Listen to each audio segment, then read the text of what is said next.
Hi, this is Adam Feinberg from Harlem Stories. Unfortunately, my host or co-host today is unable to make it, Mark Becker. Hopefully he'll be in on future episodes, but for today, you've got just me. Today, we're going to talk about the house that the circus built, the James Bailey Mansion.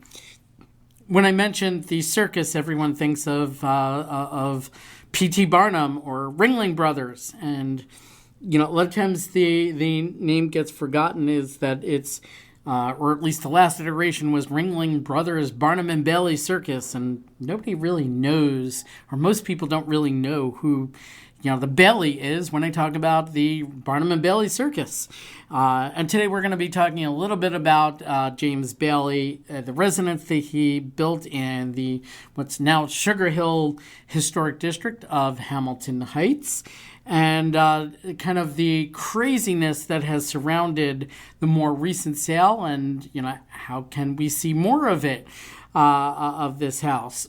Now, as I always say in every one of my episodes, when we talk about, specific properties or neighborhoods, it's great to listen to me and it's great to have the background on it, but go out there, get out there and see it for yourselves, walk the neighborhood. So at 150th, right off of St. Nicholas Avenue, there's St. Nicholas Terrace. There's actually multiple St. Nicholas named roads in Upper Manhattan, but this one is, right off of that intersection on 150th. And it's kind of hard to miss the mansion that is in front of you at 150th and St. Nicholas. And so it is a little split, kind of almost fork in the road type of thing with St. Nicholas Avenue, St. Nicholas Terrace. But they're so close together that, I'm just going to call it St. Nicholas at the moment, for the reference over here, because I think there's only really like 20, 30 feet separating out the two avenues.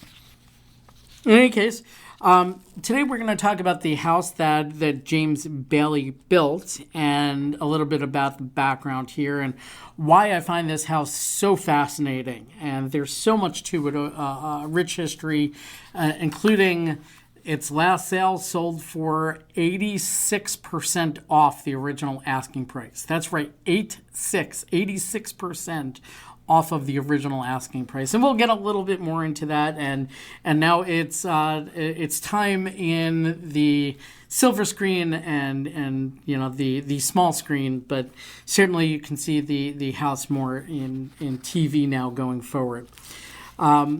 So when the circus came to town, it's always been a big deal, and I remember as a child, the Barnum and Bailey Circus coming into Manhattan, walking the elephants through the tunnel. For some reason, I think it was the Lincoln Tunnel, if I remember correctly, but I seem to have read, somewhere else that it was the Queens Midtown Tunnel. But so I could be mistaken there, but I do remember the elephants coming through the tunnel, going through Midtown over here. And, the legend of P.T. Barnum is so widely known and reported on. And I know that there was even a recent movie about his early days and starting a circus. Can't remember the actor's name, but he's the guy that plays Wolverine in the recent Marvel movies, the Australian guy. In case, I know he did a movie called The Greatest Showman, and it was about P.T. Barnum. So little gets talked about his partner, James Bailey. But at the same time over there, his partner, James Bailey, he never got the same level of notoriety. Both of them had run their own circus and eventually wound up joining forces to become the Barnum and Bailey Circus, the greatest show on earth.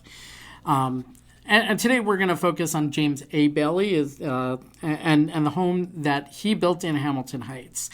And despite the many changes in the neighborhood, the home remains. It's a rare survivor of a long-lost period when single-family unattached mansions were built. I think this is going to be a fun episode as we dive into old New York history, a famous circus man, members of the Tiffany family, a magnificent mansion that has survived for more than 100 years, the transformation it underwent as a residence and funeral home, being overtaken by a pack of inbred dogs. And then we get into the financial crash of 2008, 2009, and how that impacted the home. We'll get into a little bit into the current restoration and even watching the house and television episodes. So a little bit about the early history on this. James Bailey was born, actually, James McGinnis in Detroit in 1847. He was orphaned as a child and landed a job with a traveling circus managed by Frederick Bailey, and he later adopted Frederick Bailey's last name. By the 1870s, he co-owned a circus, which included a tour of Australia before combining it with a London circus. And his ambition frequently brought him into direct competition with P.T. Barnum, until ultimately the two rivals wound up joining forces in the early 1880s and formed the greatest show on earth. So, in terms of, all of our episodes, and I mentioned this earlier, it's like, get out there, see it, sorry, I mentioned earlier it's St. Nicholas Terrace. It's actually St. Nicholas Place. There are many different St. Nicholas Avenues, within and streets, within Upper Manhattan. But sorry, no, it was actually, I want to be corrected over here. It's located at St. Nicholas Place on 150th. And St. Nicholas Place is just off of St. Nicholas Avenue, sort of. And if you want to think about it, it's like a fork in the road, or maybe even like a service road off of a highway. It's this short avenue. In 1886, James Bailey and his wife broke ground on the mansion. The house took about 2 years to complete, which is faster than many Manhattan homes today that can be completed. During that period, the area was being marketed similar to how we view Billionaires Row today. So, interestingly enough, it was being marketed as a very high-end area. In the early turn of the century, we saw a shift again in development with the subway and the rise in popularity of apartment houses. Many of the Gilded Age houses were demolished as developers tore down these single-family mansions along St. Nicholas Place in favor of apartment houses. So there are still a few that remain, but but ultimately, many of them got torn down. So this house was built in limestone. It's got 25 rooms. It's over 8,000 square feet. And ultimately, as James Bailey aged, his health started to fail, and he started making plans to retire in this mansion.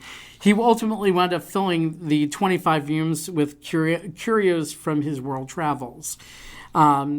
And then he ultimately commissioned a terracotta ornamented stable down on 150th near Convent Avenue. Now, I'm kind of wondering if this is the same stable that had turned into a parking garage and most recently turned into apartments. So I'm wondering if that is very much the same location that James Bailey commissioned. And, maybe we can get the developer of that apartment building into the studio here, and we can ask them, was that garage / stable, was that the James Bailey house? Maybe they'll know. If anybody knows in the audience, feel free to reach out to me. My email address, Feinberg, Fein as in Nancy, Berg, at elegran.com. That's ELEGRAN.com. So if you happen to know the answer to that, feel free, reach out to me and chime in. In any case, we saw this over here, some of the standout features of the house. We're not architects, and we don't expect you to, and I'm sure there's probably an architect or two that might be actually listening to this the podcast, but in any case, we're not expecting the average listener to know all these different styles of architecture or the fine details. in a house as grand as this. But there are some stunning aspects of the house worth mentioning without needing to know a lot. But for reference, the architect is Samuel B. Reed, and he built a mirror image of this house in upstate New York, Cortland, and was featured on the cover of Scientific American in 1890. Funny, I thought Scientific American was a science magazine. Maybe it had changed over the time. Again, listeners, if you know the answer to that, feel free to chime in. But yeah, ultimately, the writer, he admired the house's harmony of design and its wealth of mosaic-like stained glass windows, created through an innovative process patented by Henry F. Belcher, who created an innovative process for creating beautiful mosaics in stained glass. There's a lot of speculation as to why the company closed, but considering the toxic asbestos and lead that workers were breathing in to create these works of art, I'm going to guess, and I'm going to add my hat to the ring in guessing that they had a difficult time retaining employees. The house had approximately 100 windows, and about 70 of them are a vivid stained glass. A curator of the Met was blown away when she learned how many of the Belcher windows were intact in one location, and that this was the original location for the windows. These windows made the entire house a work of art, and this was pretty recent that the curator of the Met actually went and saw the house and all the stained glass windows. So it's not like this is from 20, 30, 40 years ago. This is sometime in the last couple of years. So the house has a variety of architectural elements: Romanesque revival tower, a curvilinear Flemish gables with a high chimney with Tudor roses.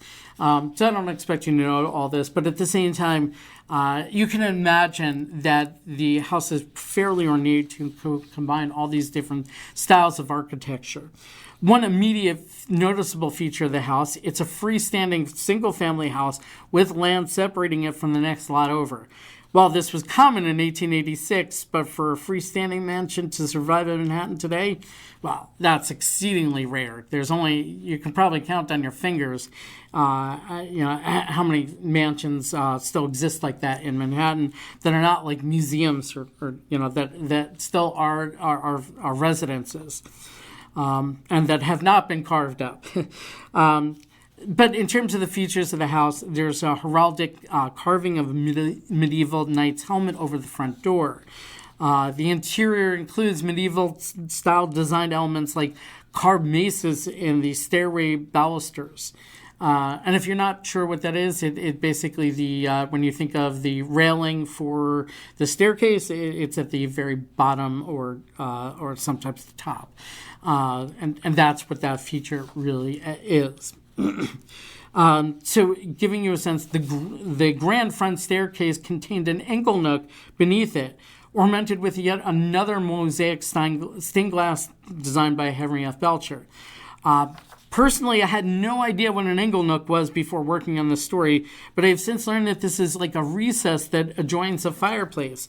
In essence, it's like a partially enclosed alcove designed around a fireplace.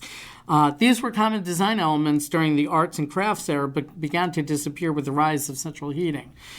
I just can imagine seeing myself and my friends sitting in this area, catching up around old times, sitting around the fire in a warm, cozy, seated area.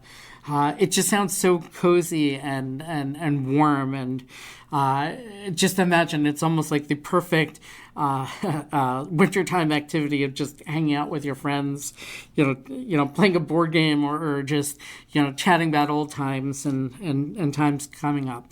Anyway, I'm digressing, getting into, some of the fun I can imagine myself living in this house. But the house was actually landmarked in 1974, but by the early 2000s, the mansion was in distressed condition, and its elegant interior was at least partially destroyed by a pack of inbred dogs, and one of its 4 chimneys was dangerously tilting.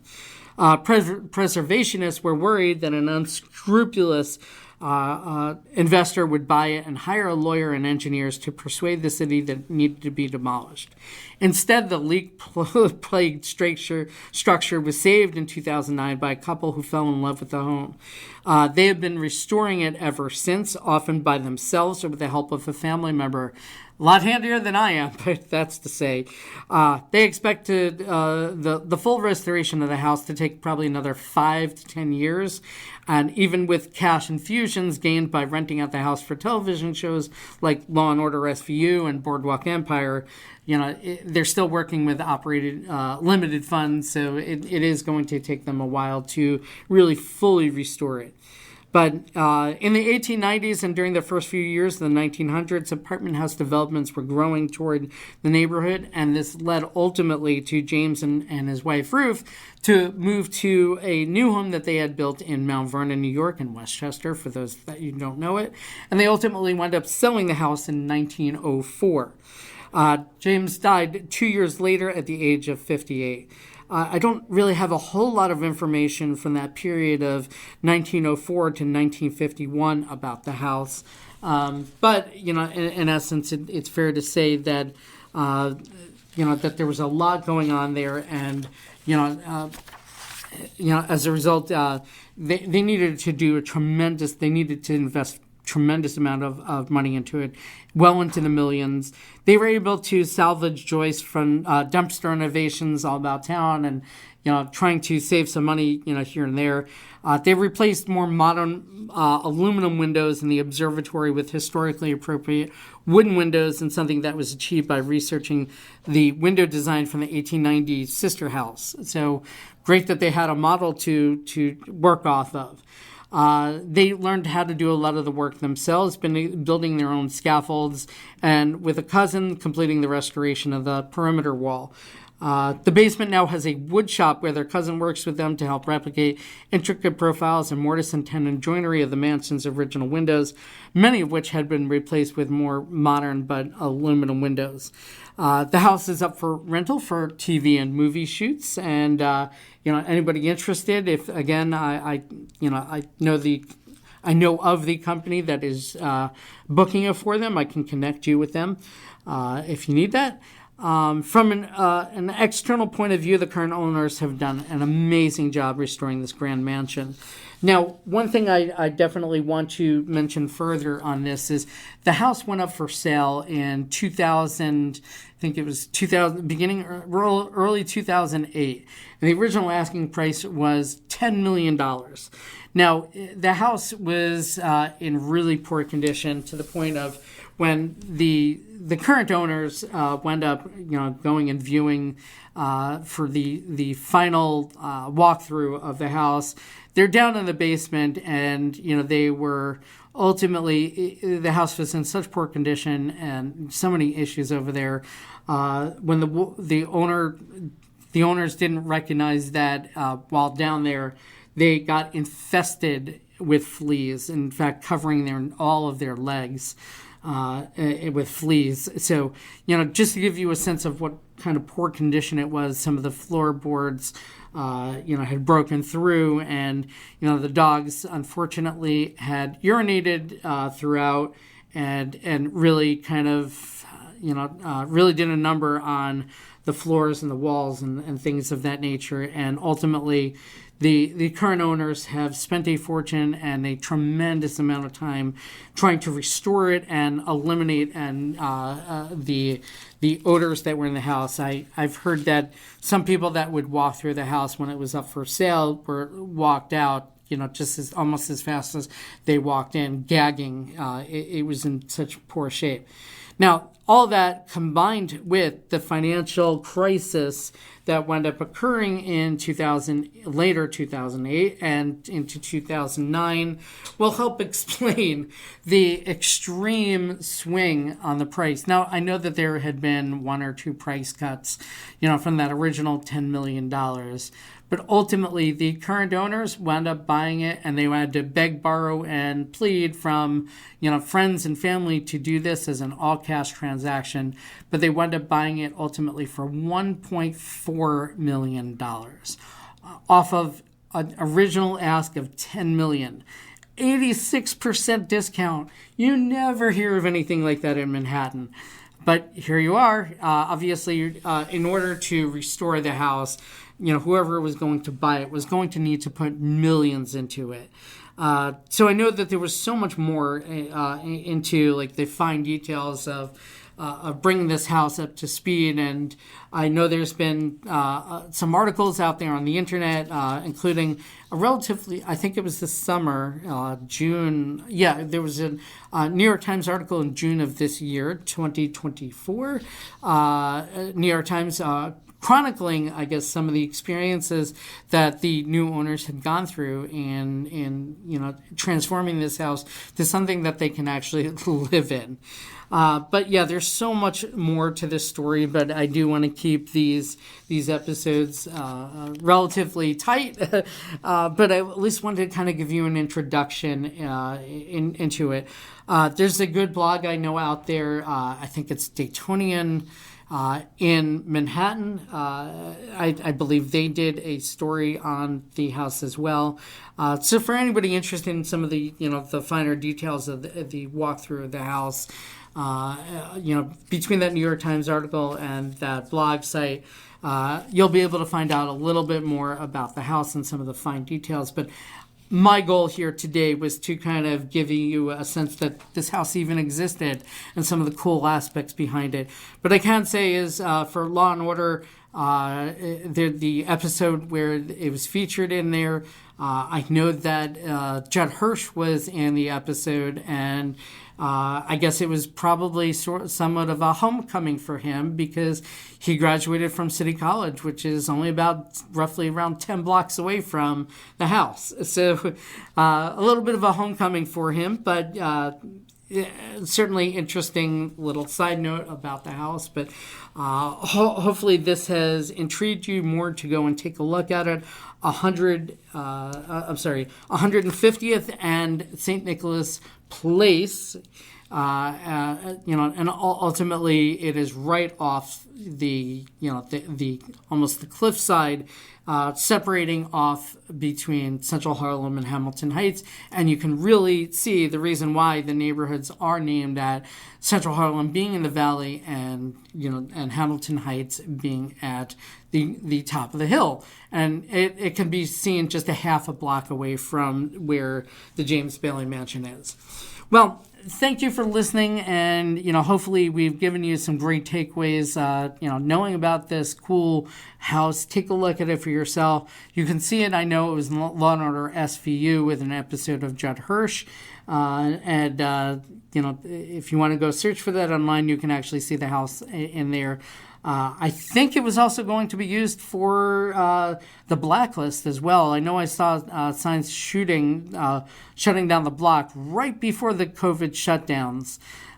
So I don't know if the house was for sure going to be used in the filming, but I kind of strongly suspected it. Just the nature of shutting down that block, made it a reasonable likelihood that they were originally planning on using the house. Well, thank you for joining us at Harlem Stories, and hope you continue to listen for some great content. We got a lot more great stories coming your way. Thanks. Have a great day.